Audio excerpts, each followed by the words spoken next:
My name is Paul Murgatroyd. I'm with the Lincoln Orienteering Group. My colleague Liam Harrington also with Lincoln.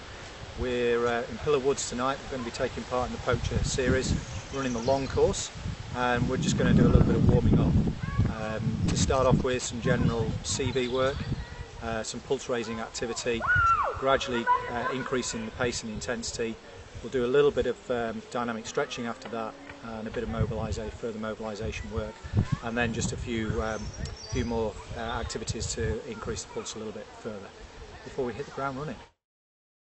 The reason why we're doing a combination of dynamic stretch, mobility exercise and the CV work combined is to ensure that, well, there's two reasons. We're to ensure that we maintain an elevated heart rate, and the problem with a traditional warm-up is you tend to do the cardiovascular work and then you do a block of static stretching, and what happens during the static stretching is obviously your heart rate is dropping back to normal, your oxygen transfer rate is going back to resting, and you're losing all the benefits of the cardiovascular element of the warm-up.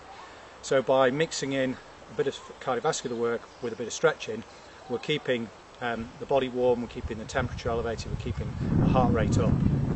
The second reason why we're doing dynamic instead of static is that we're trying to replicate through the stretches the dynamic motion of the sport of orienteering. So obviously in the forest we're moving, running, dodging, dipping